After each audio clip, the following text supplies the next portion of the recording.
मगर उसका वह 10 किलो मटन नहीं बेचा जाता। तब वह सोच में डूब जाता है।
अस्सलाम वालेकुम बेटा।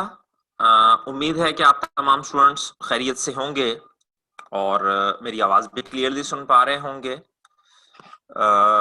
आज फिर हमारी डिस्कशन जो है वो अपने MIS वाले चैप्टर, इंफॉर्मेशन वाले सिस्टम वाले चैप्टर के मुतल्लिका ही होगी, उसी को ही हम कंटिन्यू करेंगे। तो जैसा कि बेटे अब अच्छे से आप लोग भी इस बात से वाकिफ हो चुके होंगे कि हमारा पढ़ने पढ़ाने का तरीका क्या है, तो नेक्स्ट चलने से पहले, अगली गुफ्तगू पे जाने से पहले बेटे, अगर कोई क्वेश्चन हो, अगर कोई बात समझना चाहते हो, दोहराना चाहते हो, तो प्लीज हैंड रेज कीजिए ताकि मैं उसे एक्सप्लेन करूं। अदरवाइज फिर हम अपनी डिस्कशन में बेटे आगे बढ़ें।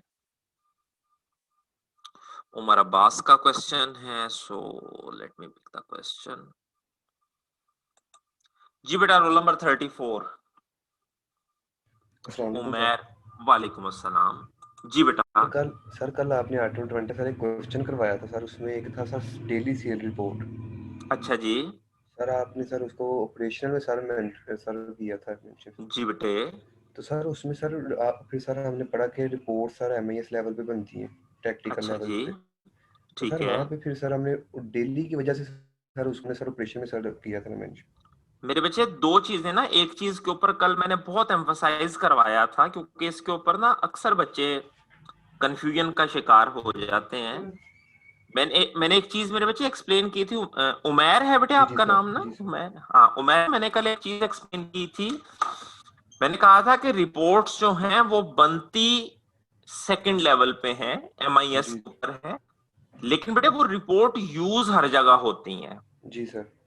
ठीक है। सो कल वाली जो रिपोर्ट है उसके मुतालिक भी बेटा हमने यही बात की थी कि है वो रिपोर्ट, आपकी बात बिल्कुल सही है, रिपोर्ट्स बनती भी सेकंड लेवल पे ही है। लेकिन बेटे चूंकि उस रिपोर्ट की बेसिस के ऊपर जो डिसीजन मेकिंग हो रही है बेटे, वो जी, decision making day to day है।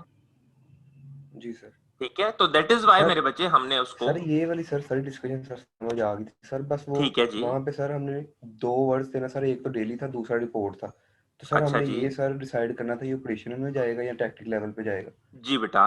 तो सर फिर तो हम डेली की बेस पे, डेली की बेटे बेस पे, लफ्ज रिपोर्ट पे नहीं आपने कंक्लूजन निकालना। जी सर, वो यूजेज देखे ना, वो कह रहा है, अगर आप पहली लाइन पढ़ें तो which type of information is used, ठीक हो क्या? तो उस जी कॉन्टेक्स्ट सर, में मेरे बच्चे यूज के हवाले से आपने उसको डेली की बुनियाद पे बेटे ऑपरेशनल में ग्रुप करना है। जी सर, कंफ्यूजन पुत्र, अगर जहन में ना कोई कंफ्यूजन हो तो क्वेश्चन को कंक्लूड नहीं करना, मुझे जी सर, बताइए ताकि मैं उसको मजीद क्योंकि थोड़ी सी बेटे प्रॉब्लम ये है कि मैं जो फिजिक्स को देख नहीं पा रहा, तो जी सर। इसलिए जरा मुझे फिर आपके ऊपर ही फुली रिलाय करना पड़ रहा है।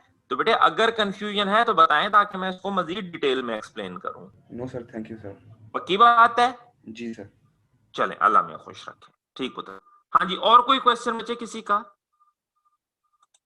और कोई क्वेश्चन किसी का?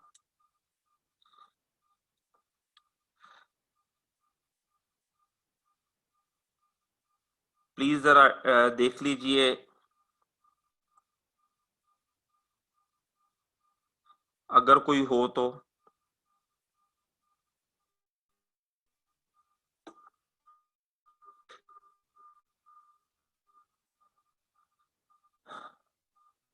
उमैर, जी बेटा।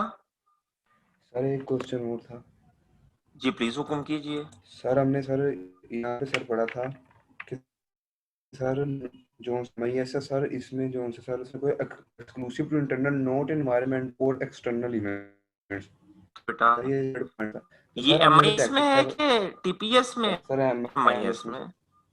तो सर हमने तो सर टैक्टिक लेवल पे सर ये पढ़ा था कि ये जो दोनों का सारा कॉम्बिनेशन होगा सर, ऑपरेशन का और स्ट्रेटेजिक लेवल का। किस चीज में बेटे? सर मुझे उमर क्वेश्चन की बेटे मुझे समझ नहीं आ रही। सर यहाँ पे सर एक थर्ड पॉइंट है, MIS are oriented almost exclusively to internal. बेटे मैं 1 मिनट ना, मैं भी वो ओपन कर लूं ताकि जी स्क्रीन के सर। ऊपर मुझे नजर आना शुरू हो जाए। मेरे बच्चे आप मेरा ख्याल इसकी बात कर रहे हैं, ये देखिएगा तीसरे बुलेट की मेरा ख्याल आप बात कर रहे जी हो। सर। जी सर। अच्छा, तो इसमें मेरे बच्चे क्या कंफ्यूजन है? सर यहाँ पे सर नोट एनवायरमेंटल और एक्सटर्नल इवेंट्स। जी सर इसको जरा सर थोड़ा सा एक्सप्लेन कर। हाँ, इसमें बेटे एक चीज ना देखिएगा, मुझे एक चीज समझाएं उमर के ये जो बच्चे रिपोर्ट बना रहा है, जी सर। आपने वो उस रिपोर्ट के लिए बेटे उसे डेटा कहाँ से मिल रहा है? Sir operation level sir TPS से। टीपीएस से। हो गया। और बेटा टीपीएस जो है वो डेटा किस चीज पे? आपने टीपीएस पढ़ा है। जी सर। टीपीएस जो डेटा जनरेट कर रहा होता है बेटे वो इंटरनल के मुतालिक डेटा जनरेट कर रहा होता है या एक्सटर्नल के सर मुतालिक इंटरनल। डेटा जनरेट कर? इंटरनल के। तो नेचुरल बात है, जब रिपोर्ट बनेगी, रिपोर्ट भी किसके मुतालिक बनेगी? एनवायरमेंट या सर यहाँ? इंटर। जी, यहाँ आप बिल्कुल दुरुस्त है। ये देखिए, अब जरा ना बात को थोड़ा समझिएगा। वो जी कहते सर। हैं जी MIS are oriented almost exclusively to internal, not environmental और एक्सटर्नल इवेंट्स। अब बेटे ये देखिएगा जरा, MIS में बेटे यहाँ ये देखें, व्हाइट बोर्ड देख पा रहे हैं बेटे? जी सर। तो ये देखें MIS में बेटे जितने भी हमने सिस्टम देखे हैं, ये जो रिपोर्टिंग कर रहे हैं ये किसके मुतालिक कर रहे हैं? Financial reporting. इंटरनल है या बेटे एक्सटर्नल है? Sir internal. इंटरनल। मेरे बच्चे order processing system Umar, sir internal. Internal. मेरे बच्चे इन्वेंट्री कंट्रोल सिस्टम भी इंटरनल, जी HRP। सर। इसका मतलब जी बेटा सर। क्या हुआ कि जो ऑर्गेनाइजेशन पर MIS जो है ना, MIS देखें जी उसने सर। भी बड़े खूबसूरत वर्ड यूज किए हैं। वो कह रहा है ऑलमोस्ट एक्सक्लूसिवली, 100% उसने भी नहीं कहा। ठीक है, जी 100 सर। रीजन उसके बिहाइंड क्या है कि बेटा देखें, अगर मैं एक मिसाल देता हूं उमर, आपको मिसाल जी देता हूं सर। बेटे, आपने एक रिपोर्ट बनानी है अपनी कंपनी के HR के ऊपर, जी HR सर। के ऊपर, ठीक है? और उस रिपोर्ट में बेटे दिखाना है कि इस पूरे साल में आपने लोगों को टोटल सैलरी, बेटे ये कैमरा ऑफ कर दीजिए जिसका भी, हाँ जी थैंक यू। टोटल सैलरी, अब बेटा देखिएगा टोटल सैलरी में उमर, टोटल सैलरी में जी सर। नंबर ऑफ एम्प्लॉयज, ये इंटरनल डेटा है कि एक्सटर्नल? Sir internal. इंटरनल। इन्होंने मेरे बच्चे आर्स कितने काम किए? Internal sir. इंटरनल। मेरे बच्चे इन्होंने ओवर टाइम कितना लगाया? Sir internal. इंटरनल। ठीक है, लेकिन बेटा एक देखिएगा, गवर्नमेंट ने मेरे बच्चे मिनिमम वेज कितनी डिसाइड की है? चेक करें, ये डेटा क्या है? External sir. एक्सटर्नल है। तो अब दोबारा उसकी लाइन के ऊपर तवज्जो दीजिएगा। लाइन वो क्या कह रहा है? वो कह रहा है जी ओरिएंटेड होता है ऑलमोस्ट एक्सक्लूसिवली, ऑलमोस्ट एक्सक्लूसिवली। यानी अगर हम 100% रिपोर्टिंग कर रहे हैं तो उस 100% में जो मैक्सिमम रिपोर्टिंग होगी बेटा वो किन इवेंट से रिलेट करेगी? इंटरनल इवेंट से। लेकिन बेटा सिंपल सी बात है, मुझे आप खुद सोच के बताएं, क्या कोई ऑर्गेनाइजेशन ओपन सिस्टम है कि क्लोज सिस्टम है? सर ऑर्गेनाइजेशन सर सिस्टम में सर आएगी तो सर ये ओपन सिस्टम है। ओपन सिस्टम है सर। सर एक्सटर्नल से एनवा एनवायरनमेंट से हाँ, भी लेगी सर डेटा। लेट करेगी तो बेटा थोड़ी बहुत इंफॉर्मेशन तो बाहर से आएगी ना। जी सर। ठीक है, आप जितना जी जितना सर। टॉप की तरफ जाते जाएंगे बाहर से आने वाली इंफॉर्मेशन ज्यादा ज्यादा हो जाएगी होती सर। जाएगी। जितनी मोर जितनी मेरे एक्सटर्नल। बच्चे आप नीचे आते जाएंगे बाहर से इंफॉर्मेशन लेस कम लेस होती। एक्सटर्नल। हाँ जी, हाँ जी। तो एग्जैक्टली बेटा उसने भी देखें, उसने ये नहीं कहा कि कंप्लीटली या एक्सक्लूसिवली, उसने जी एक सर। लफ्ज ना बीच में बड़ा ऑलमोस्ट। प्यारा यूज किया है, ऑलमोस्ट एक्सक्लूसिव। तो जी सर। उसकी बेटे हाँ, उसकी मैंने ये एक्सप्लेनेशन आपको दी कि ये देखें, एचआर की आप रिपोर्ट बना रहे हैं, एचआर इंटरनल डेटा है, इसके लिए जी सर। इंप्लॉय भी आपने इंटरनल, आवर्स भी इंटरनल, ओवर टाइम भी। लेकिन बेटा जो मिनिमम वेज रेट है इसके लिए तो आपको बाहर से ही डेटा लाना पड़ेगा। जी सर।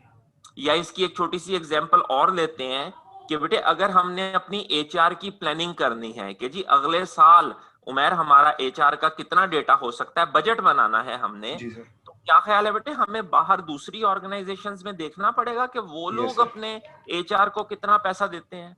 जी सर बिल्कुल। ठीक है, तो इसका मतलब फिर क्या हुआ कि एमआईएस जब रिपोर्ट्स बनाएगा तो वो एक्सक्लूसिवली इंटरनल होंगी। लेकिन बेटा यस सर। कोई भी ऑर्गेनाइजेशन एनवायरनमेंट से कट के जिंदा नहीं रह सकती, तो जी फिर सर। उसने क्या वर्ड लिख दिया? Almost almost exclusive. एक्सक्लूसिव। जी क्लियर सर? सर। जी sir thank you so much. Welcome मेरा बच्चा, वेलकम। अच्छा, एक मैं अभी ये बेटे ग्रुप में ना देख रहा था, मुझे जरा एक दफा दोबारा देख लेने दीजिए,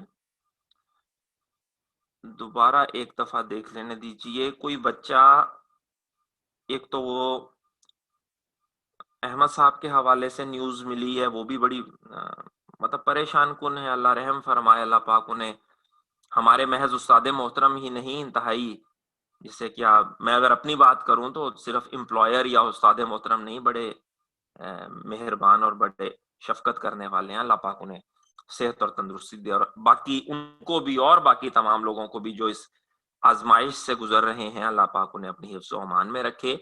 ये मेरे बच्चे कोई स्टूडेंट हैं शायद अहमद के नाम से, अहमद, पूरा नाम अब नहीं लिखा हुआ, अहमद है, और इन्होंने लिखा हुआ है क्वेश्चन के बैच प्रोसेसिंग का एडवांटेज में थर्ड पॉइंट को एक्सप्लेन कर दे कोई। तो ये बेटे अहमद कौन है? और अगर अगर ये क्लास में मौजूद है तो बेटे हैंड रेज करें ताकि मैं उसको एक्सप्लेन कर दूं, अदरवाइज फिर क्लास खत्म करके मैं ग्रुप में भी एक्सप्लेन कर दूंगा। वो एक्चुअली मेरी नजर ही बिल्कुल एंड पे पड़ी, तो मैं इधर जरा फिर क्लास शुरू करनी थी, तो मेरा ख्याल था कि चले मैं क्लास में एक्सप्लेन कर दूंगा। तो अगर ये जो अहमद हैं बच्चे जिन्होंने ये बैच प्रोसेसिंग के एडवांटेजेस का थर्ड पॉइंट रेज किया है, अगर ये फिलहाल क्लास में मौजूद है तो हैंड रेज कर दें, अदरवाइज मैं फिर क्लास से फ्री होके ग्रुप में इनको आंसर कर दूंगा। जी अली हसन बिल्कुल सही कह रहे हैं बेटा, अल्लाह ताला अपनी नाराजगी को, अपने मामलात को, अपनी आजमाइश को दूर फरमाए और अपने बंदों के लिए आसानियां पैदा करे, इसमें तो कोई शक ही नहीं है। करम जो है वो महज उस जाते पाक का ही इख्तियार है, सो जब करे और जैसे करे। अच्छा जी, तो फिर मेरा बच्चा अगर कोई मजीद सवाल नहीं है तो विद योर परमिशन हम थोड़ा सा आगे बढ़ें। अगर अगर कोई बेटे क्वेश्चन नहीं है फर्दर, अगर कोई और सवाल किसी स्टूडेंट का नहीं है तो फिर मेरा ख्याल है कि हमें थोड़ा सा डिस्कशन को आगे बढ़ाना चाहिए।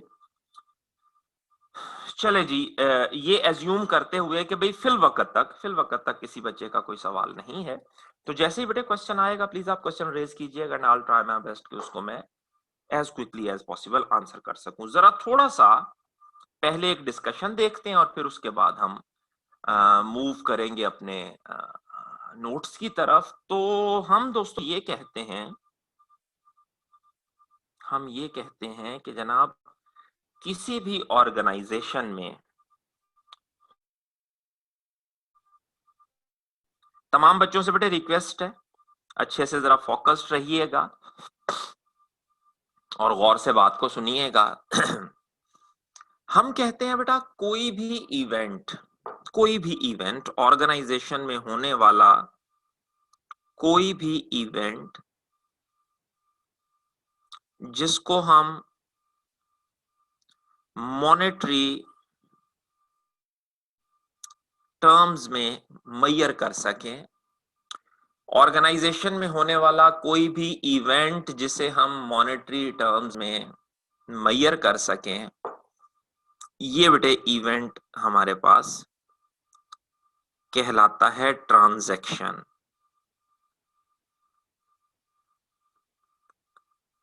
ठीक है, ये डेफिनेशन पढ़ाने और बताने की बेटे मुझे जरूरत तो नहीं थी, माशाल्लाह आप लोग वैसे ही बहुत अच्छा समझते हैं अकाउंट्स को और बड़ी तफसीली और बारीकी से पढ़ते हैं, लेकिन अपनी तसल्ली के लिए आपके साथ डिस्कस कर रहा हूं कि इवेंट है जिसे हम मॉनेटरी, कुछ लोग गलती से इसे लिख जाते हैं जी ऑर्गेनाइजेशन होने वाला कोई भी इवेंट, तो बेटे हर इवेंट ट्रांजैक्शन नहीं होता। असातिज़ा बताते हैं कि जिस इवेंट को आप मॉनेटरी टर्म्स में मेजर कर सकें वो ट्रांजैक्शन है। नॉर्मली ऑर्गेनाइजेशंस क्या करती हैं कि बेटे इस ट्रांजैक्शन को वो एक डॉक्यूमेंटेशन देने के लिए रिकॉर्ड करती हैं जिसे हम वाउचर कहते हैं। ठीक है, ट्रांजैक्शन रिकॉर्ड होती है। जो आपका बेटे अकाउंट्स का टीपीएस होता है, हमने उसमें पढ़ा था कि जी हर टीपीएस के अंदर एक यूजर इंटरफेस बना हुआ होता है फॉर्म्स की शक्ल में। मैंने पूरी तसल्ली से बेटा वो चीज एक्सप्लेन की थी। तो अकाउंट्स वाली सूरत में भी बेटे नॉर्मली जो टीपीएस के अंदर फॉर्म बना हुआ होता है वो ये वाउचर का ही, ये जो वाउचर है यही user interface, graphical user interface की सूरत में एक फॉर्म बना हुआ होता है आपकी कंप्यूटर स्क्रीन के ऊपर, और इस फॉर्म की मदद से आप इस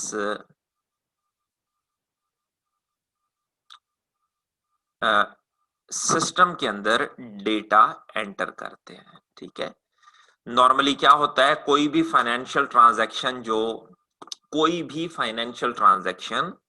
जो इनकर होती है, जैसे फॉर एग्जांपल बेटे मैं कंपनी का या चले मैं कॉलेज का एम्प्लॉय हूं, वो मिसाल देते हैं जरा जो इजीली ऑब्जर्वेबल भी हो। तो मैं बेटे कॉलेज का एम्प्लॉय हूं, कॉलेज वालों ने मुझे किसी काम से लाहौर भिजवाया, कोई आई गैप का कोई इवेंट था, कोई सेमिनार था, वो अटेंड करने में गया। तो बेटे कॉलेज वालों ने कहा कि भाई आप चले जाइए, इवेंट पे चले जाइए, आपका ट्रैवलिंग का आने जाने का खर्चा वो सारा हम देखेंगे, वहां पर अगर आपको रास्ते में या वहां जाकर कोई खाने पीने की जरूरत पड़ती है तो वो भी हम देख लेंगे। इसके अलावा हम आपको थोड़ा सा अलाउंस भी दे देंगे ताकि आपका जो डे की कंपनसेशन है वो हो जाए, ट्रैवलिंग का एक अलाउंस, डेली का अलाउंस। तो मैं चला गया और मैंने फिर बेटा रास्ते में जहां जहां जो जो खर्चा किया उसकी एक डिटेल बना के, और जहां जो जो उसके साथ एविडेंसेस मौजूद थे, यानी अगर मैंने कोई दुकान से चीज खरीदी है तो उसका बिल, अगर बेटे मैंने ट्रैवलिंग की है तो उसका टिकट का जो कूपन होता है जो उसकी, वो या और भी तमाम चीजें जो हैं वो मैंने एविडेंस के तौर पर इकट्ठी की और उसकी एक पूरी डिटेल बना के, सबसे पहले तो मैंने जो मेरा कंसर्न डिपार्टमेंट है, मतलब फॉर एग्जांपल हम फैकल्टी में हैं तो नॉर्मली फैकल्टी को मैम शाजिया हेड करती हैं, तो मैं मैम शाजिया के पास ले गया कि मैम ये मैं लाहौर गया था और ये खर्चा हुआ है, काइंडली इसको ऑथोराइज कर दें।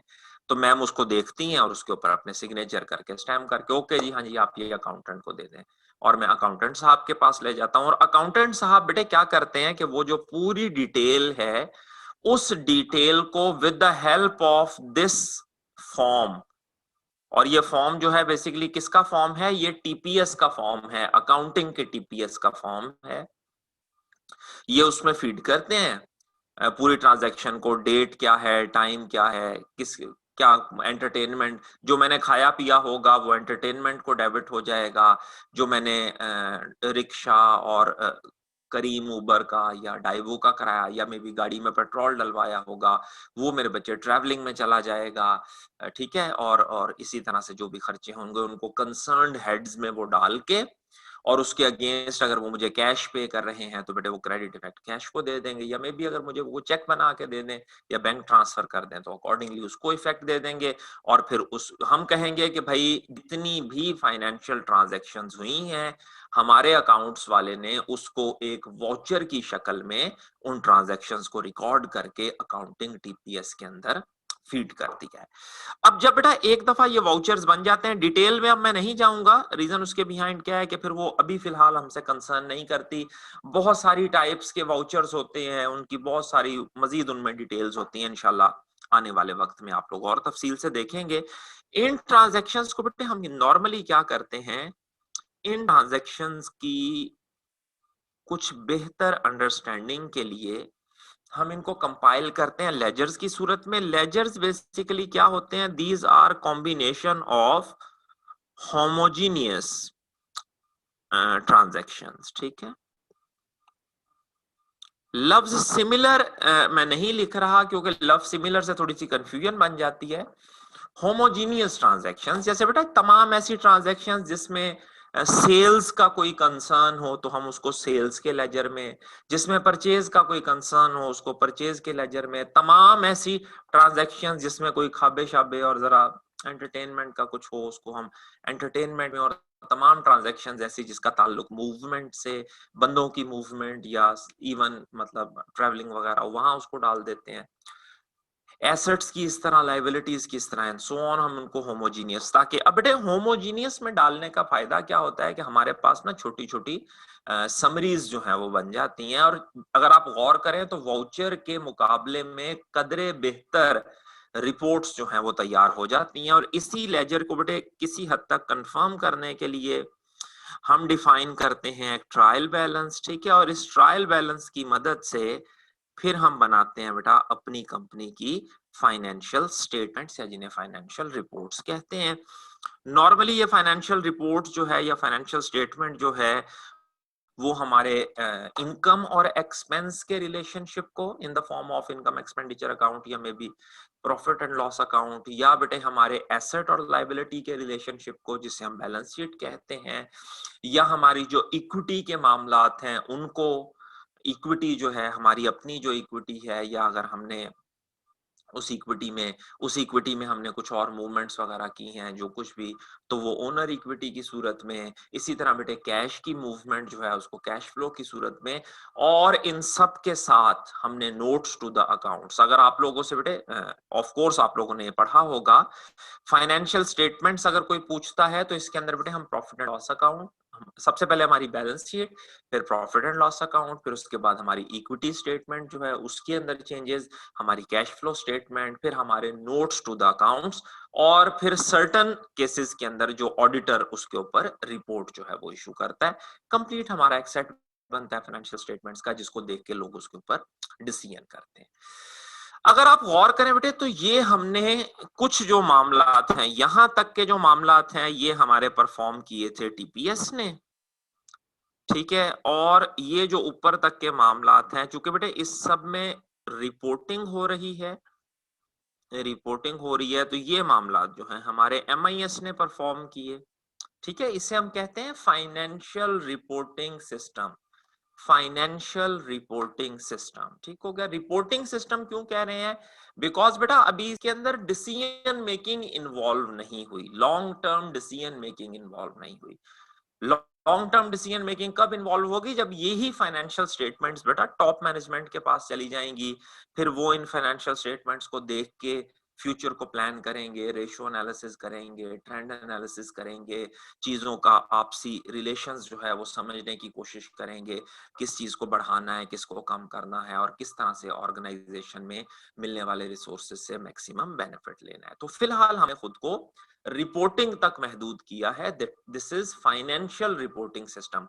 अगर मेरे बच्चे एक इंपॉर्टेंट बात बता रहा हूं, गौर से समझिएगा, अगर इस रिपोर्टिंग में, अगर इस फाइनेंशियल रिपोर्टिंग सिस्टम में हम लॉन्ग टर्म डिसीजन मेकिंग भी शामिल कर दें तो फिर बेटे ये बन जाएगा financial system, financial information system, ठीक हो गया। चूंकि अभी इसमें वो लॉन्ग टर्म डिसीजन मेकिंग वाला पोर्शन हमने शामिल नहीं किया, तो हम इसको नाम दे रहे हैं कि सिर्फ और सिर्फ अभी हमने क्या की है भाई, अभी हमने रिपोर्ट्स बना दी हैं, सिर्फ रिपोर्ट्स बनाई हैं। वो रिपोर्ट्स जो हैं वो समराइज्ड फॉर्म में हैं और बड़ी ही खूबसूरत फॉर्मेट को फॉलो करते हुए बनाई है। क्यों इतने अच्छे फॉर्मेट को हमने फॉलो किया है? हमारी ख्वाहिश ये है कि भाई कोई भी जो इस सिस्टम को यूज करे, कोई भी जो इस सिस्टम को यूज करे, इन रिपोर्ट्स को यूज करे, ये डिसीजन मेकिंग में उसकी हेल्प करें। ठीक हो गई सर बात? जरा जल्दी से एक नजर दौड़ाते हैं हमारे फाइनेंशियल रिपोर्टिंग सिस्टम के ऊपर कि भाई फाइनेंशियल रिपोर्टिंग सिस्टम क्या कर रहा है। दरमियान में जरा एक दो पेजेस छोड़ने के बाद ये आपको मिलेगा।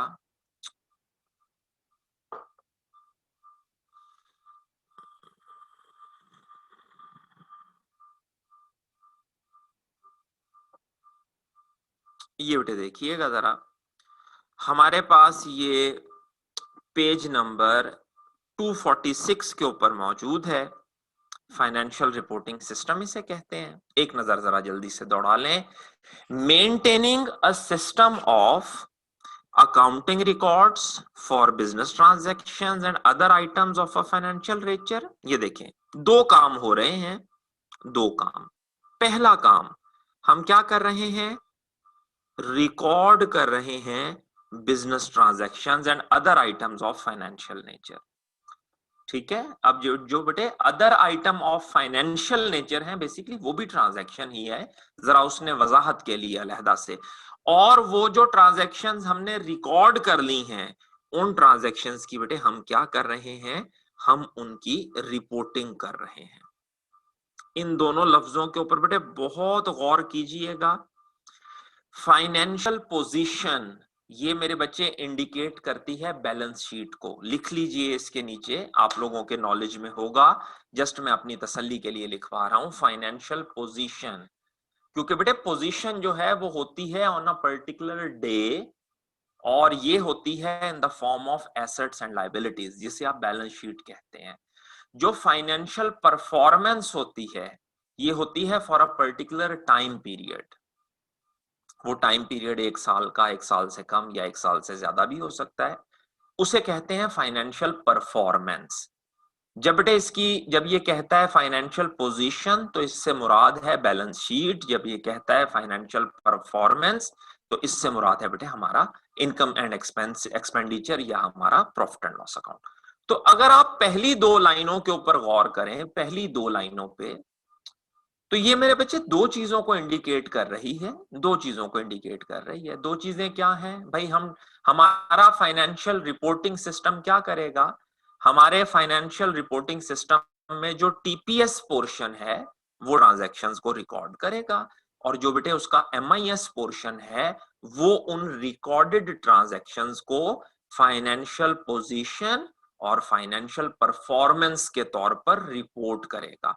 जो पोजीशन वाली ट्रांजैक्शंस हैं उनको बैलेंस शीट में ग्रुप कर देगा, और मेरे बच्चे जो परफॉर्मेंस वाली ट्रांजैक्शंस हैं उनको वो इनकम एंड एक्सपेंडिचर या मे बी बेटे प्रॉफिट एंड लॉस अकाउंट में ग्रुप कर देगा। और फिर वो कहता है कि इन रिपोर्ट्स को कौन यूज करेगा?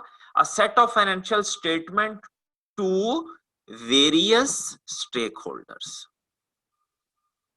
वेरियस स्टेक होल्डर, ये जो लफ्ज है बेटे स्टेक होल्डर, जरा मेहरबानी करके इसको पहले थोड़ा समझ लें। लफ्ज है जो स्टेक होल्डर, जरा इसकी थोड़ी अंडरस्टैंडिंग डेवलप कर लेते हैं। स्टेक होल्डर, ये देखिएगा जरा,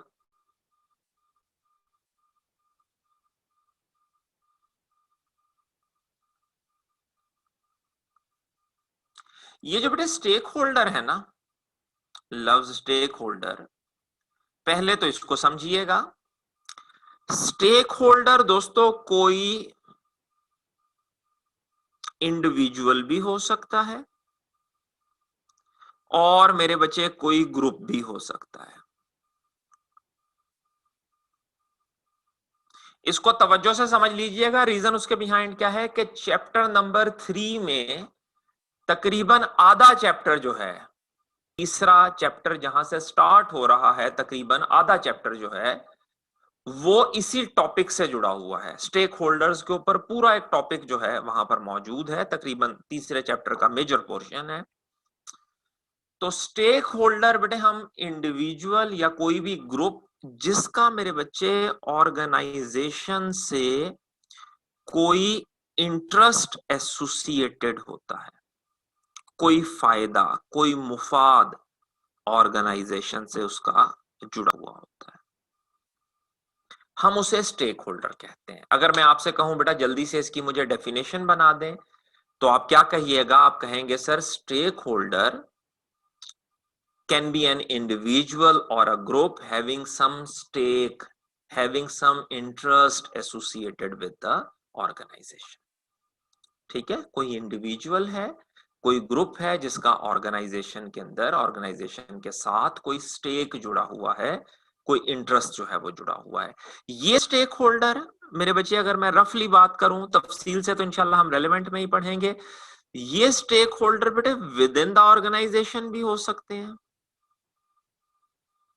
विद इन द ऑर्गेनाइजेशन, और ये मेरे बच्चे stake holder outside the organisation भी हो सकते हैं। जैसे बेटे अगर मैं आपकी फाइनेंशियल स्टेटमेंट्स की बात करूं, तो आपकी फाइनेंशियल स्टेटमेंट्स बेटे विद इन द ऑर्गेनाइजेशन भी यूज होती हैं। आपका बोर्ड ऑफ डायरेक्टर यूज करता है, आपके मैनेजर्स यूज करते हैं, सुपरवाइजर यूज करते हैं, इवन कंपनी के जो ऑपरेशनल एम्प्लॉइज हैं बेटे वो भी कंपनी की फाइनेंशियल स्टेटमेंट्स को देखते हैं कि जनाब कंपनी की फाइनेंशियल पोजीशन कैसी है। ये तो नहीं कि हम इधर नौकरी कर रहे हैं, पता लगे कल को कंपनी ही बैंकरप्ट होके बैठी हुई हो, फिर हम कहाँ जाएंगे और नौकरियां ढूंढते फिरेंगे। तो हर बंदा ऑर्गेनाइजेशन में टॉप टू बॉटम सारे ही उस फाइनेंशियल स्टेटमेंट को, लेकिन एट द सेम टाइम बेटे देखिएगा आपका बैंक भी उस फाइनेंशियल स्टेटमेंट को यूज करता है। जब आप लोन लेने जाते हैं तो वो सबसे पहले आपसे आपकी फाइनेंशियल स्टेटमेंट्स रिक्वायर करता है। बेटे जब आप इनकम टैक्स डिपार्टमेंट में जाते हैं, रेवेन्यू डिपार्टमेंट जिसे हम कहते हैं, तो वो लोग भी आपकी कंपनी की सबसे पहले फाइनेंशियल स्टेटमेंट्स ही डिमांड करते हैं। और बेटे जब आप ऑडिट करवाने के लिए जाते हैं तो वो भी सबसे पहले आपकी फाइनेंशियल स्टेटमेंट ही आपसे। और इसी तरह बेटे अगर आप SECP में जाते हैं, सिक्योरिटी एंड एक्सचेंज कमीशन में कंपनी रजिस्टर करवानी है या कोई और मामलात करने हैं, तो वो भी सबसे पहले कंपनी की करंट और प्रीवियस फाइनेंशियल स्टेटमेंट्स के बारे में ही बात करते हैं। तो इसका मतलब क्या हुआ कि फाइनेंशियल स्टेटमेंट्स जो हैं ये तैयार की जाती हैं इंडिविजुअल स्टेक होल्डर्स के लिए भी, ग्रुप स्टेक होल्डर्स के लिए भी। ठीक है, जैसे बेटे अगर आपकी कंपनी की फाइनेंशियल स्टेटमेंट्स हैं ये स्टॉक एक्सचेंज, तो स्टॉक एक्सचेंज में जितने भी इन्वेस्टर हैं वो ग्रुप बेसिस के ऊपर आपकी स्टेटमेंट को भी कंसिडर, और वो जो स्टेक होल्डर हैं वो विद इन द ऑर्गेनाइजेशन भी हो सकते हैं और आउटसाइड द ऑर्गेनाइजेशन भी। तो ऊपर वाली बेटे जो ये पहली मैंने करीबन 2.5 लाइनें पढ़ाई हैं, इसमें हमने 3 बातें देखी हैं। पहली बात, जो फाइनेंशियल रिपोर्टिंग सिस्टम है वो क्या करेगा, वो सबसे पहले फाइनेंशियल इवेंट्स को रिकॉर्ड करेगा, नंबर 1। नंबर 2, वो उन फाइनेंशियल इवेंट्स को रिपोर्ट करेगा, और रिपोर्टिंग के 2 बुनियादी असूल होंगे, फाइनेंशियल पोजीशन और फाइनेंशियल परफॉर्मेंस। पोजीशन एसेट और लायबिलिटी की सूरत में होगी, परफॉर्मेंस जो है वो इनकम और एक्सपेंस या आप कहें कि प्रॉफिट और लॉस की सूरत में होगी। और ये रिपोर्टिंग की जाएगी वेरियस स्टेक होल्डर्स के लिए। वो स्टेक होल्डर इंडिविजुअल भी हो सकते हैं, वो स्टेक होल्डर मेरे बच्चे ग्रुप भी हो सकता है, वो विद इन द ऑर्गेनाइजेशन भी हो सकते हैं, और मेरे बच्चे वो आउटसाइड द ऑर्गेनाइजेशन भी हो सकते हैं। स्टार्ट कहां से होगी ये कहानी बेटे, सबसे पहले बुक कीपिंग की जाएगी। बुक कीपिंग जिससे मुराद जो बेटे मैंने आपको स्टार्ट में समझाया कि वाउचर्स बनेंगे, एक एक ट्रांजैक्शन को रिकॉर्ड किया जाएगा, फिर बेटे होमोजीनियस ट्रांजैक्शंस को लेजर्स की शक्ल में रिकॉर्ड किया जाएगा। ठीक हो गया। और यही जो रिकॉर्डिंग है, ये रिकॉर्डिंग बेसिकली क्या बनेगी, ये बेटे बुनियाद बनेगी आपके फाइनेंशियल रिपोर्टिंग सिस्टम की। बुनियाद क्यों बनेगी बेटा, ये देख लीजिए। इसीलिए मैंने ये बात बिल्कुल शुरू में आपको एक्सप्लेन कर दी थी कि ऊपर वाला कोई भी काम तब तक परफॉर्म नहीं किया जा सकता बेटे जब तक ये इवेंट्स रिकॉर्ड ना हो।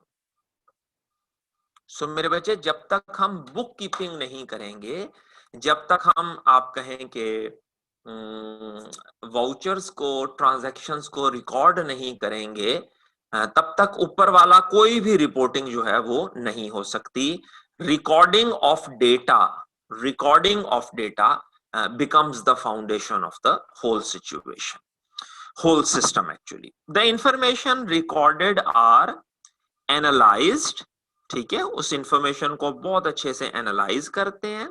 बेटे यहाँ जो एनालिसिस है ना, इस एनालिसिस से मुराद ये है कि भाई जो इंफॉर्मेशन थी क्या वो हमने सही तरह रिकॉर्ड कर दी है, कंप्लीटली रिकॉर्ड की है, कोई एरर तो नहीं इसमें, कोई बात मिस तो नहीं हो गई, ठीक है, कोई चीज ओवर रिपोर्टेड या अंडर रिपोर्टेड, ओवर रिकॉर्डेड या अंडर रिकॉर्डेड तो नहीं होगी। और फिर वो जो एनालिसिस के बाद उनको बेटे हम समराइज करते हैं, और ये जो समराइजेशन है बेटे ये पीरियोडिकली होती है, ठीक है। वो समरीज जो है वो बेटे 1 माह के लिए भी बनाई जा सकती है। मैं आपको कहूं जी जनवरी के महीने की फाइनेंशियल स्टेटमेंट्स बना दें, आप कहेंगे अच्छा सर बना देते हैं, ये लें। या मैं आपसे कहूं बेटे पहले क्वार्टर से मुराद क्या है जी, जनवरी से लेके मार्च तक, इसकी बना दें। या मैं आपसे कहूं जी हाफ ईयर की बना दें, या मैं आपसे कहूं जी कंप्लीट ईयर की बना दें, ठीक है। तो आप उसको पीरियोडिकली डिफाइंड पीरियड के मुताबिक आप उसको तैयार करते हैं, प्रिपेयर करते हैं। Summarised information is presented in financial statement. और बेटे मैंने आपको समझाया फाइनेंशियल स्टेटमेंट में क्या क्या शामिल है। बैलेंस शीट आपकी जो फाइनेंशियल पोजीशन को बताती है, प्रॉफिट एंड लॉस आपका जो फाइनेंशियल परफॉर्मेंस को बताता है। इसी तरह बेटे फिर कैश फ्लो स्टेटमेंट है, statement of changes in equity है, फिर उसके बाद नोट्स टू द अकाउंट्स हैं, और इवन उसके अंदर जो ऑडिटर रिपोर्ट वगैरह है जो उसकी रिलायबिलिटी को बढ़ाती है।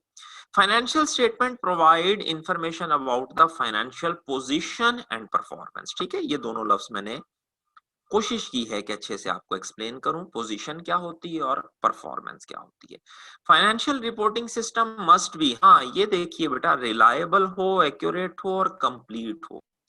रीजन उसके बिहाइंड बेटे क्या है कि जो फाइनेंशियल रिपोर्ट्स आप जनरेट कर रहे हैं उसे इंटरनल स्टेक होल्डर, एक्सटर्नल ने भी यूज करना है, और उन्होंने बेटे कंपनी के मुतालिक जो डिसीजन करना है वो उस स्टेटमेंट की बुनियाद करना है। बैंक ने अगर लोन देना है स्टेटमेंट की बुनियाद पे, ऑडिटर ने अगर कहना है कि हाँ भाई ठीक है तो स्टेटमेंट की बुनियाद पे, इन्वेस्टर ने बेटे अगर इन्वेस्ट करना है, शेयर्स परचेज करने हैं, आपको कोई लोन देना है, आपके डिवेंचर्स लेने हैं, कुछ भी उसने करना है स्टेटमेंट की बुनियाद पे। तो बहुत सारे लोगों का इंटरनल और एक्सटर्नल ऑर्गेनाइजेशन के अंदर जो बेटे डिसीजन मेकिंग है वो उसके ऊपर डिपेंडेंट है। सो मेक श्योर कि वो हर हालत में कंप्लीट हो, रिलायबल हो। रिलायबल बेटे वो चीज होती है जिसमें एरर्स ना आते हो। एक चीज हो ना जिसमें आपको पता हो कि यार इसमें तो हर दफा 10 एरर निकल आते हैं, आप उसके ऊपर रिलाय नहीं करेंगे, ठीक है। कॉन्फिडेंशियल हो, एक्यूरेट हो, कंप्लीट हो, रिलायबल हो, टाइमली मैनर के ऊपर वो चीजों को रिकॉर्ड करती हो, and so on. Access to data entry should be controlled and authorised personal only, ठीक है। सिंपल सी बात है, ताकि बेटा ये ना हो कि जिसका दिल करे वो मुंह उठा के जिस तरह मर्जी डेटा एंटर कर दे। इवन बेटे ये भी ऑर्गेनाइजेशन में आप ऑब्जर्व करेंगे जब आप लोग ऑडिट्स वगैरह पे जाएंगे कि जहां पर डेटा की रिकॉर्डिंग हो रही होती है वो जगह भी, वहां पर एक्सेस बहुत लिमिटेड लोगों को होती है, ठीक है ना, बहुत महदूद लोगों को होती है। वहां आम जनता जो है वो नहीं जा सकती, क्योंकि बेटा फिर इस चीज का डर बना रहता है कि क्योंकि वहां डेटा एंट्री हो रही है। आप समझें कि रिपोर्टिंग सिस्टम की बेस वहां, फाउंडेशन वहां बन रही है। अगर उस फाउंडेशन में ही किसी ने कुछ कंटेमिनेशन कर दी तो पूरे का पूरा वो स्ट्रक्चर का ही सत्यानाश हो जाएगा। A system must be capable of presenting data as per strict external reporting requirement. ये बेटे एक आप लोगों ने ना अकाउंटिंग में एक लफ्ज पढ़ा होगा, उसे हम कहते हैं financial reporting framework. Financial reporting framework. हमारी बेटे जितनी भी फाइनेंशियल रिपोर्ट्स बनती हैं हम उस रिपोर्टिंग फ्रेमवर्क के मुताबिक बनाते हैं। वो रिपोर्टिंग फ्रेमवर्क किसने बनाया है? बेटे वो रिपोर्टिंग आप जब भी कोई IFRS पढ़ते हैं या स्टैंडर्ड पढ़ते हैं तो देखिएगा उसके एंड के ऊपर ना कुछ डिस्क्लोजर्स की रिक्वायरमेंट वगैरह या ट्रीटमेंट की रिक्वायरमेंट जो है कि अगर ऐसे हो जाए तो इसे कैसे ट्रीट करना है और प्रेजेंट करना है। तो बेटे आपके अकाउंटिंग स्टैंडर्ड्स गौर से जरा सुन लीजिएगा, अकाउंटिंग स्टैंडर्ड्स, आपके IFRS, आपके ऑडिटिंग स्टैंडर्ड्स, आपकी कंपनी के जो एक्ट हैं, आपके जो टैक्सेशन के एक्ट हैं, फिर इस तरह बेटे डिफरेंट हमारी ना प्रोफेशनल बॉडीज हैं, जैसे IFAC है या ICAP है या बेटे हमारा जो SECP है, ये डिफरेंट अनाउंसमेंट्स भी करते रहते हैं, प्रोफेशनल अनाउंसमेंट्स जो हैं, रूल्स बनाते रहते हैं। तो बेटा ये सारा कुछ मिला के accounting standards, auditing standards, IFRS, income tax law, SECP के लॉज जो हैं, हमारे कंपनीज के जो लॉ हैं, प्रोफेशनल प्रोनाउंसमेंट्स जो हैं, इन सब को मिला के जहन में रख के तो फिर बेटा हम फाइनेंशियल स्टेटमेंट बनाते हैं। इवन आप लोग जब फाइनेंशियल स्टेटमेंट्स बाकायदा ऑडिट करेंगे तो आप देखिएगा बेटा कि चीजों के लिखने की भी तरतीब है। जो कंपनीज जो हैं लिस्टेड कंपनीज हैं उनके लिए 4th शेड्यूल है, जो नॉन लिस्टेड हैं उनके लिए 5th शेड्यूल है, पूरे पूरे शेड्यूल्स बने हुए हैं और उसमें एक एक चीज उन्होंने डिफाइन की हुई है कि ये अगर लिखना है तो कैसे लिखना है, कौन सी चीज ऊपर लिखनी है, कौन सी चीज नीचे लिखनी है एंड सो ऑन। तो वो कहता है कि जनाब जिस भी किसी मुल्क में आप फाइनेंशियल रिपोर्टिंग कर रहे हैं उस मुल्क के अंदर जो फाइनेंशियल रिपोर्टिंग जो फ्रेमवर्क है, जो राइज है, उस फ्रेमवर्क के स्ट्रिक्टली उसके मुताबिक करनी है। ऐसा नहीं है कि जैसे आपका दिल करे आप रिपोर्टिंग कर दें, नहीं, जो उस फ्रेमवर्क में लिखा है, एक्सप्लेन किया है, उसके मुताबिक आपने चीजों को बनाना है। The system must be able to support, ये बेटे बहुत इंपॉर्टेंट लफ्ज है, प्लीज इसको हाईलाइट कीजिए। इसे कहते हैं audit trail for transactions and manual updates. Audit trail, audit trail से बेटे मुराद क्या होती है कि जब भी कभी कोई ट्रांजैक्शन हो ना, जब भी कोई ट्रांजैक्शन हो, आप इस काबिल हो कि उस ट्रांजैक्शन को उसकी बेस तक ट्रैक कर सकें, लोकेट कर सकें, तो उसे हम बेटे ऑडिट ट्रेल कहते हैं। और हर फाइनेंशियल रिपोर्टिंग सिस्टम में ये ट्रेल लाजमी होनी चाहिए, ये ट्रेल लाजमी होनी चाहिए। ठीक है, मैं इसकी ना एक छोटी सी एक मुख्तसर सी यहां आपको एक डेमोन्स्ट्रेशन करके दिखाता हूं ताकि आपको अच्छे से समझ आए। बेटे फॉर एग्जांपल आपको ना स्क्रीन के ऊपर सबसे ऊपर नजर आ रहे हैं फिक्स एसेट्स। इस फिक्स एसेट्स के साथ फॉर एग्जांपल एक ये एक्स प्लस का साइन, एक्सपैंड का साइन नजर आ रहा है। आप इस साइन के ऊपर क्लिक करते हैं तो ये फिक्स एसेट्स और डिटेल में खुल जाते हैं। इसमें फॉर एग्जांपल एक आपको एक चीज नजर आ रही है जिसे आप कह रहे हैं कि जी ये हमारा इलेक्ट्रॉनिक हमारे इक्विपमेंट हैं, ठीक है, हमारी इलेक्ट्रॉनिक है। आप इस इलेक्ट्रॉनिक पे क्लिक करते हैं तो और नीचे डिटेल खुल जाती है और इसमें एक डिटेल लिखी नजर आ रही है एसीज। ठीक है, आप इन एसीज के ऊपर बेटे क्लिक करते हैं तो नीचे पूरी डिटेल खुल जाती है कि कंपनी के पास ये जो एसी हैं कौन कौन से एसी हैं, और इनमें से बेटे आप किसी भी एसी के ऊपर क्लिक करते हैं तो पूरी एक डिटेल आपके सामने आ जाती है कि ये एसी कहाँ लगा हुआ है, ये किसने खरीदा था, इसकी इनवॉइस, इसकी पेमेंट किस चेक के जरिए से हुई थी, वो ऑथोराइज किसने किया था। तो अगर आप गौर करें बेटा तो ये पूरी की पूरी बेसिकली क्या है, ये एक ऑडिट ट्रेल है।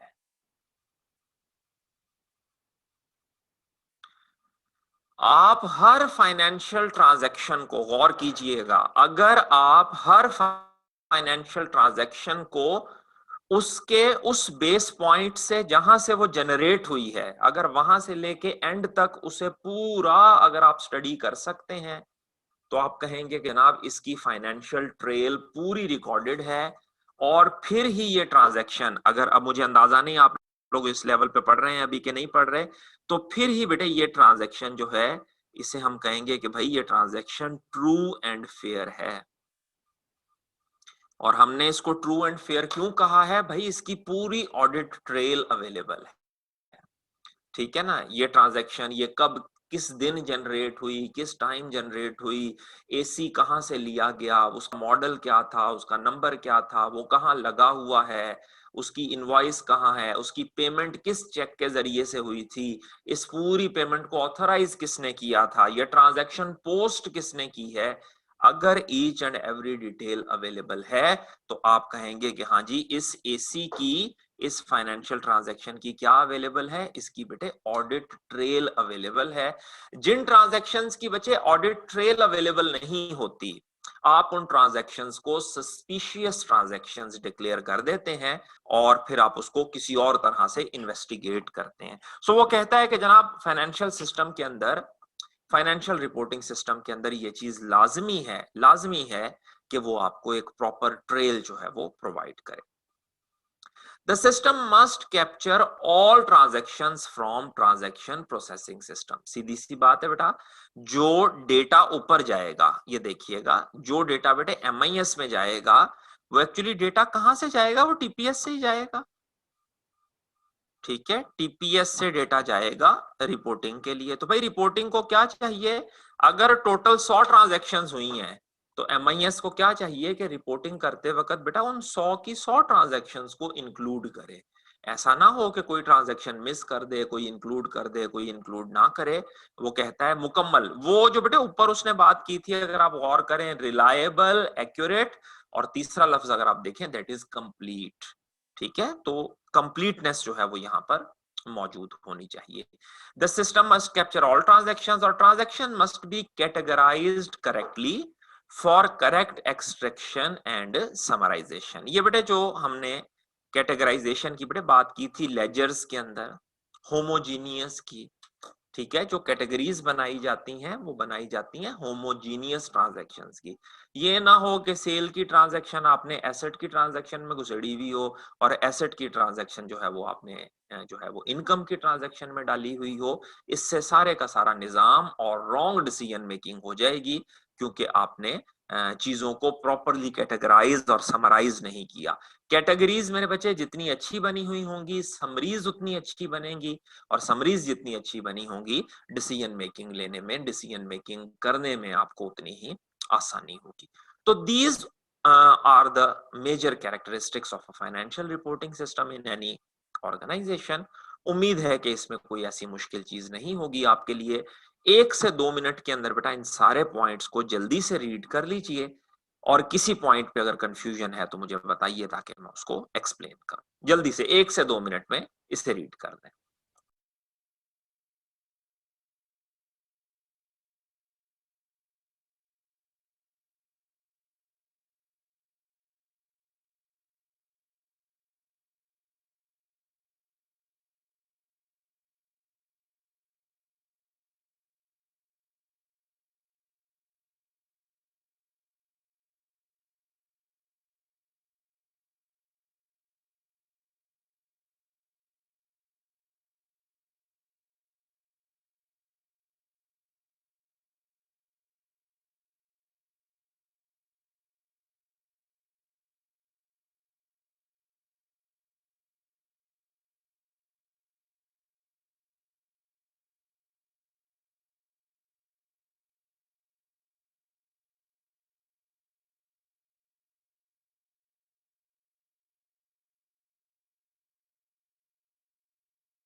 जी बेटा कोई क्वेश्चन नहीं, यहां तक सारे पॉइंट्स क्लियर हैं, कोई मसले मसाइल इसमें? अच्छा जी, उमर का एक क्वेश्चन है, so let me pick that question. जी बेटा। सर ये मैनुअल अपडेट सर जरा बता दें। सॉरी बेटा, सॉरी, जरा दोहराइए। हाँ जी Umar, sir sorry. Manual updates. Manual update से बेटे दोनों देखें, दोनों चीजें होती हैं। बाज जो है ना ट्रांजैक्शन, वो हो रही होती हैं जैसे कहें कि कंप्यूटराइज्ड फॉर्म में। ये देखिए बात को ना जरा समझिएगा। जैसे बेटे एक वाउचर जो है वो जनरेट किया आपके कंप्यूटर सिस्टम ने, ठीक है, कंप्यूटर सिस्टम ने वो वाउचर जनरेट कर दिया। वो वाउचर जब मेरे पास साइन होने के लिए आया तो मैंने देखा कि उसके ऊपर उस वाउचर में कोई गलती थी, ठीक है। मैं बेटे ऑथोराइज्ड पर्सन हूं, मेरे पास वो, जब आप ऐसे कह लें, जरा समझिएगा कि बेटे हमारे कॉलेज में जो हमारे अकाउंट्स ऑफिसर हैं उन्होंने कोई वाउचर जनरेट किया। वो वाउचर जब फाइनल साइन होने के लिए सर अहमद की टेबल पे गया तो सर अहमद ने उसमें से कोई गलती निकाली। उस गलती को अहमद साहब ने रेड सर्कल से हाईलाइट करके और उसके ऊपर अपने सिग्नेचर कर दिया और कहा कि इसको ठीक करो, इसको ठीक करके फीड करो। गलती बेटा कुछ भी हो सकती है, डेट की गलती हो सकती है, अमाउंट की गलती हो सकती है, हो सकता है मैंने बेटे उसको रॉन्ग अकाउंट में ग्रुप कर दिया हो, अहमद साहब ने कहा हो कि भाई इसकी ग्रुपिंग चेंज करें। तो नॉर्मली बेटे ऑर्गेनाइजेशंस में क्या होता है कि इस तरह का जो वाउचर होता है ना उसको फेंकते नहीं है, उसको भी साथ लगाते हैं। ये भी बेटे ऑडिट ट्रेल बनती है ताकि फ्यूचर में पता लगे कि भाई ऐसे हुआ था, फिर अहमद साहब ने ऐसे कहा था, तो फिर हमने उसको बेटे मैनुअल अपडेट कहते हैं।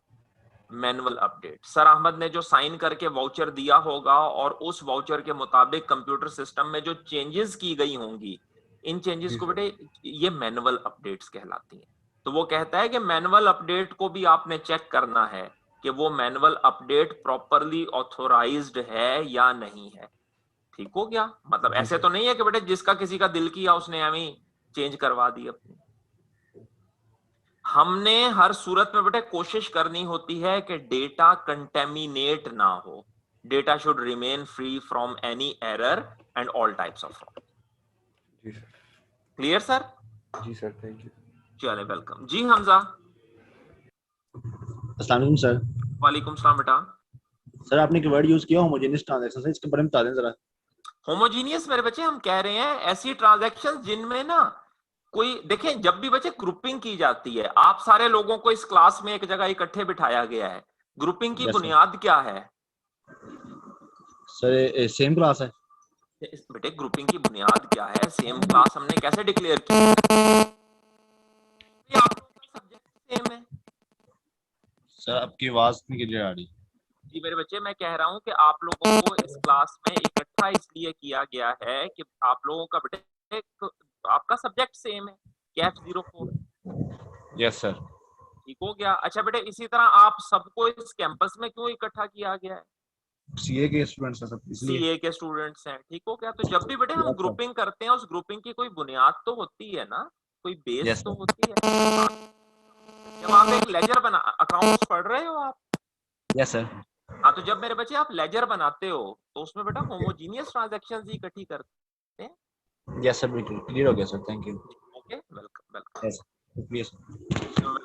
अच्छा मेरे बच्चे, अगर कोई मजीद सवाल नहीं है तो फिर आप लोगों की परमिशन से मैं इसको डिस्कशन को यहाँ कंक्लूड करूंगा, और आप जो कुछ भी अभी हमने पढ़ लिया है इसको आप रिवाइज कीजिएगा जरा आज के दिन में, और वीकेंड के ऊपर रिवाइज कीजिएगा। जो कोई क्वेश्चंस हो ग्रुप में मुझसे डिस्कस करते रहिएगा, और फिर मंडे अजीज बशर्ते जिंदगी हम यहीं से इसका दोबारा आगाज करें। Thank you very much, take care, अल्लाह हाफिज।